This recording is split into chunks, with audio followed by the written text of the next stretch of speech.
नमस्कार, मैं दीवान नौटियाल और आप देख रहे हैं डीसीपी न्यूज़। जी हाँ, आज डीसीपी न्यूज़ पर हम एक ऐसी शख्सियत से परिचित कराएंगे जो कहीं ना कहीं नवक्रांति स्वराज मोर्चा एक सामाजिक संगठन के माध्यम से पछवादुन विकास नगर के साथ साथ संपूर्ण जौनसार बावर में सक्रिय रहे हैं जनहित की समस्याओं को लेकर, और उसी परिप्रेक्ष्य में आज उनसे हम चर्चा करेंगे।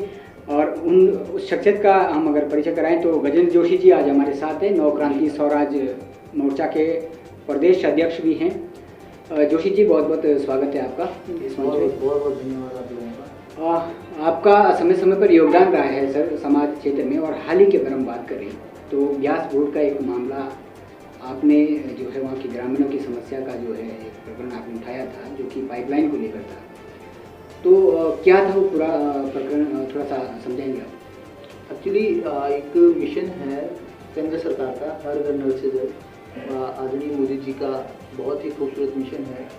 जो लोग पानी से वंचित है उनके घरों में किस तरीके से पानी पहुंचाया जाए, इस मिशन के तहत काम हो रहा है। पूरे भारतवर्ष में काम हो रहा है, लेकिन समस्या कहाँ पे हो जाती है कि जब लोग जो मानक है, मानकों के अनुरूप जब काम नहीं होता है तो समस्या वहाँ पे खड़ी हो जाती है। मैं आपको बता दूं कि हर घर नल से जल में कम से कम जो पहले तो जो पाइप जो लगना था वो कम से कम 3 फीट के आसपास उसकी वो जमीन के अंदर होना चाहिए, खुदाई होनी चाहिए। उसके अनुरूप बहुत सारे उसके मानक है, जो एक गाइडलाइन उन्होंने जारी की है केंद्र सरकार ने, उसके अनुरूप जो कार्य होने चाहिए थे। तो हमारे जो ठेकेदार हैं या कुछ विभाग की भी लापरवाही हो सकती है, उसके अनुरूप कार्य नहीं हो रहे हैं।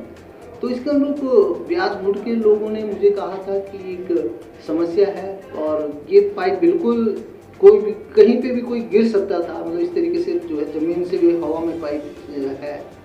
आपको मैंने फोटोग्राफ्स वगैरह भी दिखाए थे। तो किसी अनहोनी ना हो, तो काफ़ी पहले से पाइप गड़े थे। तो ग्रामीण आए तो हमने इसकी शिकायत अधिशासी अभियंता ने इससे की।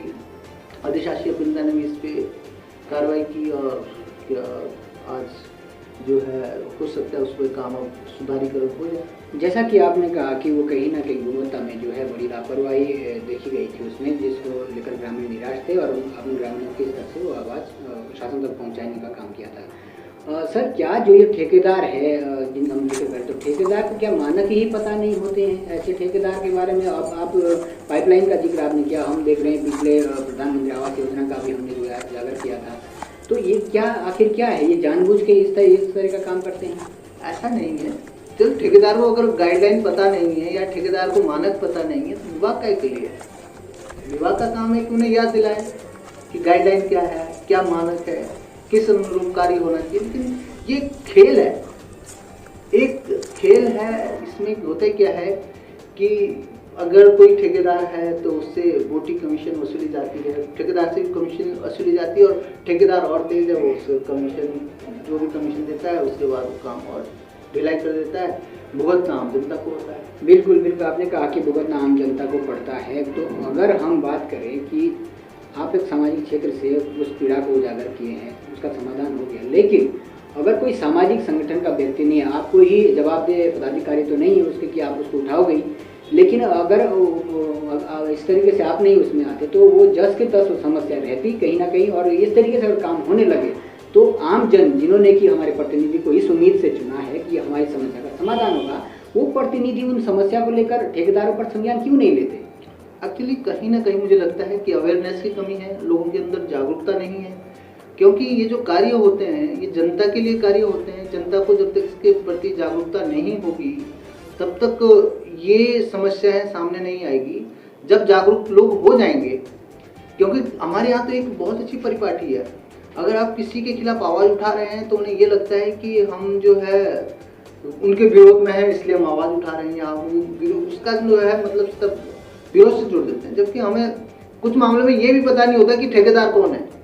बिल्कुल, बाद में पता चलता है कि ठेकेदार वो व्यक्ति है। तो कहने का मतलब ये है कि अगर गलत हमें दिख रहा है, आंखों से अगर गलत दिख रहा है तो हमें उसे गलत बोलना चाहिए।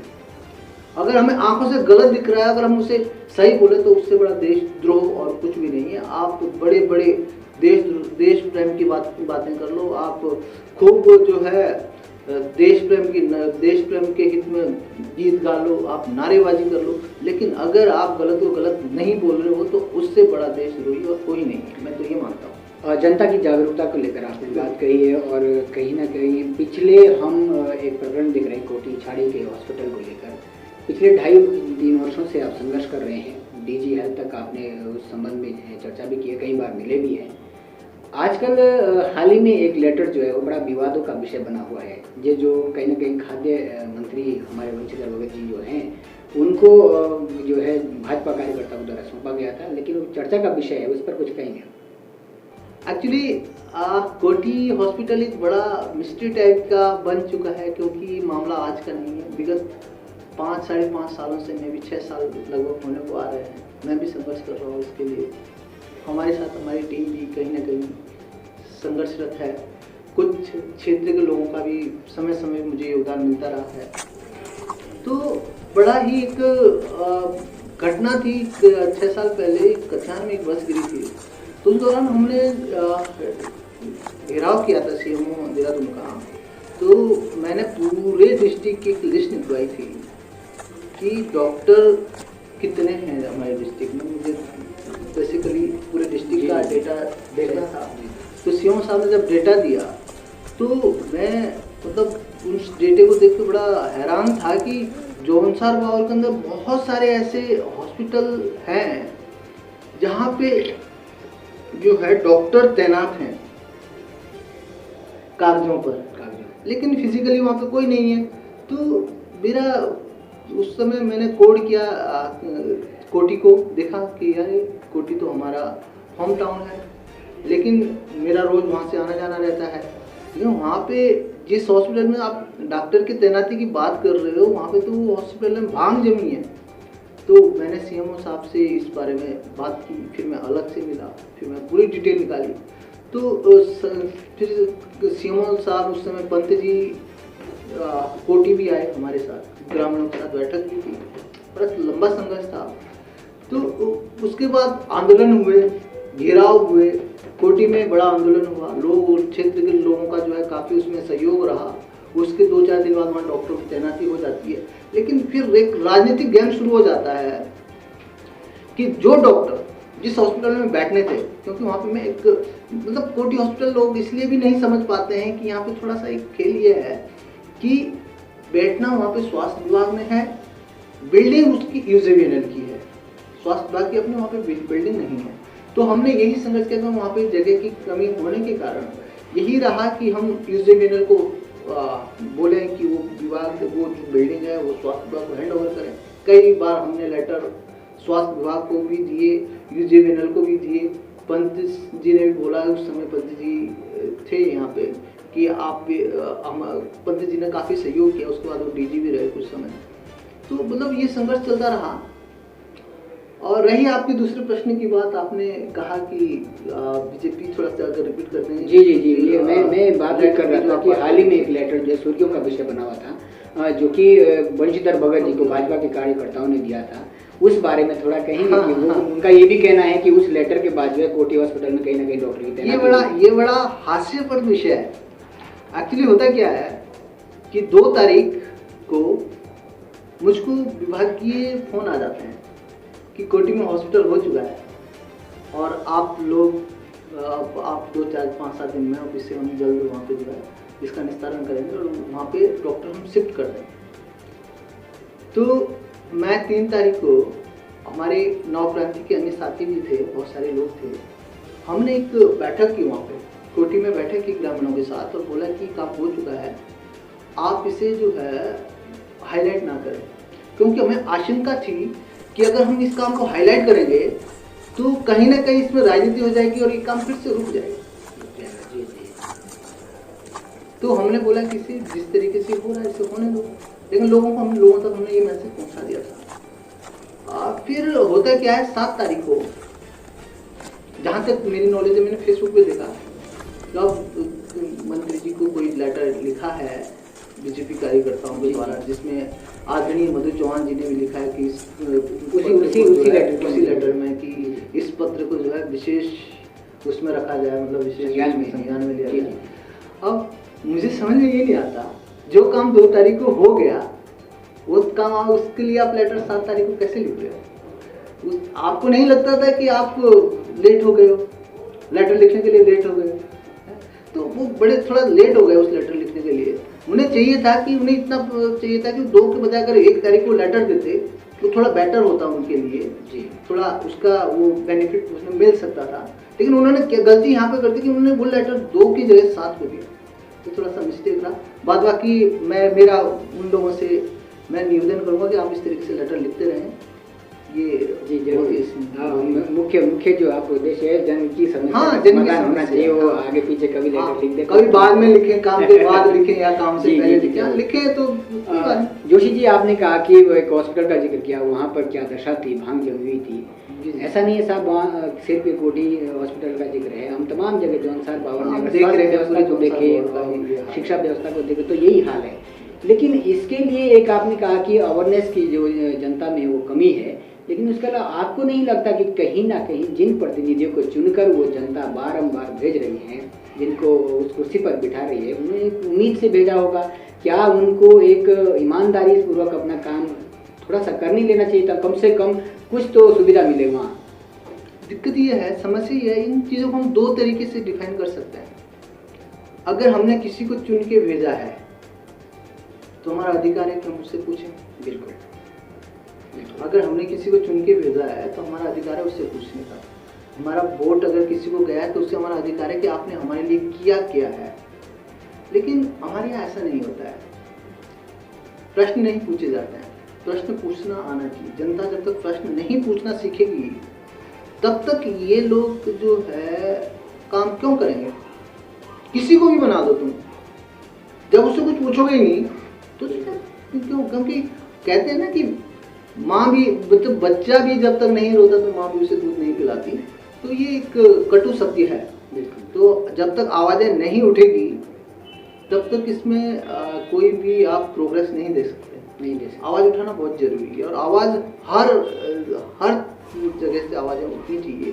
अपने विकास के लिए, क्षेत्र हित के लिए आवाज़ें उठनी चाहिए, तभी इसका बेनिफिट हो पाएगा। बिल्कुल बिल्कुल, जैसा कि आपने कहा आवाज़ उठनी चाहिए, जनता का जागरूक होना कहीं ना कहीं जरूरी हो गया है। और हमने तमाम सारे ऐसे मुद्दे हैं जिस पर आपने काम किया, लेकिन अगर मोटे तौर पर मैं जिक्र करूं, छात्रवृत्ति घोटाले को लेकर बोलो या कन्याधन योजनाओं को लेकर बोलो, तमाम बालिकाएं आज भी ऐसी है जिनको उसका लाभ नहीं मिला है। देखो कन्याधन का जो क्या था, 2015-16 का कन्याधन एकदम लैप्स हो चुका था। तो हम लोगों ने उस समय काफ़ी प्रयास किए, हमने इसे स्पेशल बजट में डलवाया था। तो लगभग उससे 600 से 700 बालिकाओं को उससे लाभान्वित हुई थी उस कन्याधन योजना से, जो पैसा एकदम लैप्स हो चुका था। तो 600-700 बालिकाओं को पैसा पुनर्जीवित करके उन्हें पैसा दिया गया था। अब उसमें क्या था कि कुछ बालिकाएं वंचित भी हुई है। दुर्भाग्य है विभाग का, क्योंकि घोटाला चरम पे था, बहुत बड़ा घोटाला था, लगभग 2 से 2.5 हज़ार करोड़ का घोटाला था। तो उसमें किसी के कागज गायब कर दिए गए, किसी का कुछ गायब कर दिया गया, किसी का कुछ गायब कर दिया गया। जो बालिकाएं पोर्टल के अंदर फिट बैठी, पोर्टल के अंदर आई, उनको बेनिफिट मिला। जो पोर्टल के अंदर फिट नहीं बैठ पाई उनको बेनिफिट नहीं मिल पाया इस चीज़ का। तो ऐसी बहुत सारी बालिकाएं थी, लेकिन उस दौरान जो उसमें नहीं आ रही थी तो उनके भी कागज उन्होंने मंगवाए। तो जो वही अवेयरनेस, जिन्हें अवेयर थे उन्होंने उस समय भी फटाफट करवा के अपना ले लिया। जो थोड़ा सा जिन्हें बाद में पता चला वो तब तक क्या करते हो। बिल्कुल। एक कन्याधन योजना को लेकर एक डाउट ये भी है कि 2016 की अगर हम बात करें, उसमें कुछ हमारे पास भी सूचनाएं आई थी कि कुछ पैसा जो है वो बहुत कम आ रहा है, किसी का 2016-17 मैं आपको क्लियर करता हूँ, ये 2016 का नहीं है, ये 2018 का है। ये क्या था कि पहले जो कन्याधन था ये समाज कल्याण द्वारा दिया जाता था, लेकिन 2017 में से 17-18 में से जो है 17-18 उसे बाल विकास को दे दिया था।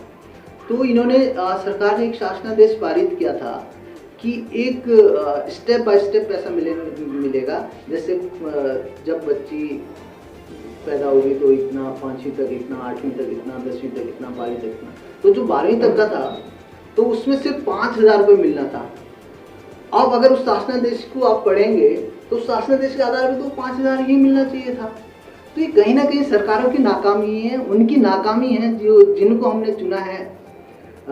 सिस्टम बनाने के लिए जिनको हमने चुना है नियम कानून बनाने के लिए, उनकी लापरवाही है कि उन्होंने इस तरीके से उस सिस्टम को इस फ्रेम में बैठाया कि वो बालिकाएं वंचित रह गई। मेरे पास बहुत सारी ऐसी बालिकाएं के फ़ोन आते हैं, उनके पेरेंट्स के फ़ोन आते हैं कि हमारे बच्ची जो है, हमारे बच्चे को मात्र 5,000 मिला है। तो मैं कई बार विभागीय अधिकारियों से भी बात की, सेक्रेटरीट में भी मैंने बात की थी। तो इसमें यही समस्या है कि उन्होंने जियो पकड़ा दिया कि आप जो है शासनादेश देखिए, शासनादेश के आधार पर ही है। तो इसमें होना चाहिए कि हमारे कैबिनेट के माध्यम से एक क्या कहें संस्तुति पत्र जारी होना चाहिए ताकि जो बालिकाएं वंचित है उनका मिल सके। तो ये जोशी जी ने जिक्र किया है कि कहीं ना कहीं विधानसभा के माध्यम से और वहाँ पर आवाज़ हमारे चुने प्रतिनिधि ही दे सकते हैं। हम ये उम्मीद करते हैं कि वो भी कहीं ना कहीं इस मैटर को संज्ञान में लेंगे और कहीं ना कहीं जो क्षेत्र की जनता की जो समस्या है उस पर गौर फरमाएंगे। मैं उसी प्रश्न पुनः जानना चाहूँगा कि जो कि वोट की जो समस्या थी, ग्रामीणों की जो समस्या थी आपके संज्ञान में लाई थी, और अभी उसमें एक पत्र जारी हो गया है, उस पर कार्रवाई के लिए जो है आदेश जारी हो गए हैं। तो उन अधिकारियों के लिए कहीं ना कहीं आपको क्या लगता है कि कुछ ऐसे भी बैठे शासन में जो कार्य करने के छोड़, हम अगर सब भ्रष्ट हम ये कहें तो बेईमानी होगा। कुछ ऐसे भी अधिकारी हैं जो हमारे तंत्र में, जो ऐसे अधिकारी हैं जो अपना काम ईमानदारी से निष्ठा से करना चाहते हैं, लेकिन कुछ हमारी पॉलिटिक्स राजनीति ऐसी है जो इन्हें ईमानदारी से काम नहीं करना देती है। उन्हें भी परेशान किया जाता है, चाहे वो फ़ोन के माध्यम से हो, किसी भी माध्यम से, उन्हें डरा धमका के ट्रांसफ़र हो जाएगा, ये हो जाएगा, वो हो जाएगा। लेकिन कुछ अधिकारी उसके बावजूद भी काम करते हैं। हालांकि जो आपने प्रश्न पूछा है इस पर वास्तव में कार्रवाई हो चुकी है। जो अनियमितताएँ थी उसे सुधारीकरण की बात हो चुकी है, विभाग ने पत्र भी जारी कर दिया है और उम्मीद है कि वो कार्य कर भी रहे होंगे। जो ठेकेदार इसमें जिनके पास ठेका था वो भी कार्य करेंगे, ऐसा मेरा मानना है। जी, तो ये हमारे साथ जोशी जी जुड़े हुए थे और इन्होंने जिक्र किया है तमाम सारे जो कार्य ऐसे थे जिनकी जो अनियमितताएं देखने को मिली थी, उस पर इनके द्वारा जब संज्ञान लिया गया है तो जन समस्याओं का समाधान कहीं ना कहीं मिल चुका है। और मैं यही अपील करूंगा समस्त जागरूक जनता को कि आपको भी कहीं ना कहीं सक्रिय होना पड़ेगा। हर स्टेज पर एक सामाजिक कार्यकर्ता नहीं पहुंच सकता है। अगर आप सब जागरूक होंगे तो इस समस्या का समाधान हम त्वरित और शीघ्र ही कर सकते हैं अपने स्तर पर भी। तो धन्यवाद जोशी जी, आप आज हमारे साथ जुड़े। और आपके सभी दर्शकों का बहुत बहुत धन्यवाद।